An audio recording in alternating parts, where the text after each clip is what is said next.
지금 유라시아 쪽 사업을 총괄하고 있는 팀장 업무를 하고 있고요. 살펴보고 지금 이 국제개발 쪽에서 특히 이제 제가 몸담고 있는 NGO에서 이 개발을 어떻게 바라보고 같이 그 가난한 이들과 함께 걸어가고 있는지 그 현장에 대한 어떤 사례들을 좀 소개해가는 거죠. 그래서 그거는 단지 어떤 물질의 어떤 부족함이라고만 가난을 정의할 수는 없다는 거죠. 그게 어떤 사회 구조 안에서 혹은 관습이라는 이름 안에서 어떤 때는 또 종교라는 이름 안에서 굉장히 복잡하게 얽혀 있다는 거에서 가난, 빈곤이라는 것을 어떻게 정의하느냐에 따라서 이 빈곤에 다가가는 방법이 굉장히 다양할 수 있다는 거예요. 가난의 형상? 그러니까 나무로 치면 그 여러 가지 원인에 의해서 딱 그냥 그 나뭇잎, 열매로 딱 보여지는 그게 가난의 현상이에요. 그렇지만 그 뿌리로 내려가 보면 굉장히 다양한 어떤 모습들이 있다는 건 빈곤을 굉장히 통합적으로, 저희 통전적이라는 말도 쓰는데 통전적으로 얘기한 어떤 인간의 그 상태를 개선하기 위한 어떤 인간 개발이라는 것을 여기서는 이렇게 정의해요. 유엔에서 정의한 건데요.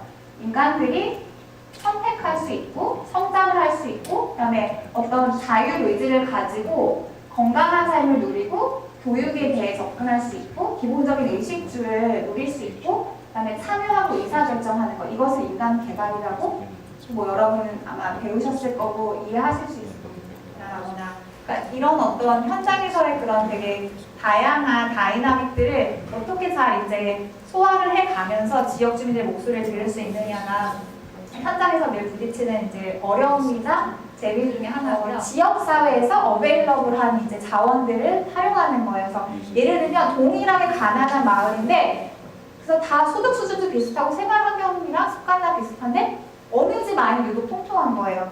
그래서 그 어머니가 이 아이한테 무엇을 어떻게 요리해서 먹이고 이 아이를 어떻게 케어하는지를 관찰을 하는 거예요.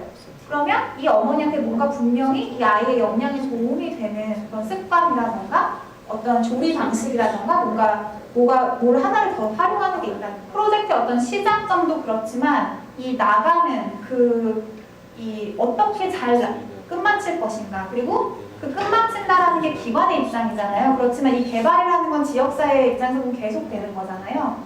그렇기 때문에 어떤 방식으로 이 지역사회가 그러면 계속해서 이런 변화들을 이끌어갈 것인가 이런 계획을 하는 데 있어서도 지역 주민들의 참여라는 건 사실 굉장히 그런 현장에 대한 어떤 마음기계 그런 거는 모든 전문성을 통틀어서 좀 기본적으로 그게 어느 자리에서 이 개발의 영역에서 일을 하시든 간에 되게 중요하지 않을까라는 I will introduce my country and also after that I will talk about the development of our country and secondly I will talk about the agri-livestock related programs in Sri Lanka and thirdly Sri Lankan's livestock sector and fourthly I will talk about the biogas implementation in Sri Lanka.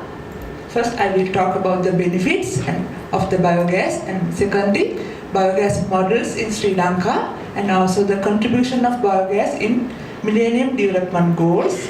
And finally, I will talk about the domestic biogas project and also the capacity building and how it relates to the development.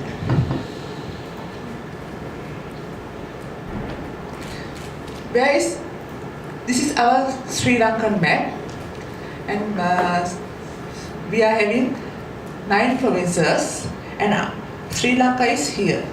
We have gold, we have aluminium, we have bauxite, we have oil and gas, and then we have timber. Talking about cocoa, what I see here is Ghana chocolate, which is a taste to many of you. But one thing to say is that the chocolate I taste in my country is very different from the chocolate I taste here. I wish I could supply you all with Ghana chocolate, but this program came at a point where the people, so development tends to fail. Though people have good intentions, but the end of the project tends to fail, though they think that the project was successful. So why do projects fail? I want to use an example of the Kenya Tekana fish factory. This project was established in the 80s by the Norwegian government in a community which is near one of the biggest lakes in Africa to help the people improve upon their life because they think that the people there are poor. So they established this factory. And what was the results of this project? The project failed. why did the project fail? One, because the people are nomads, they are pastoralists, they are not fishermen. They live on the animals that they herd, that is the cows, the cattle, and others, and the milk. So if you tend to establish a fishing factory for them, there is no way these people are going to fish and they make use of this factory. Secondly, the cultural belief. Their culture is the way of life of the people. So you get to know that they are pastoralists, and there's no way they are going to make use of this facility. You realize that when people are fishing in this Tekena community, they think that those people are poor, and they are people whose properties have been taken away by drought. Also, the wrong idea because of the lack of knowledge.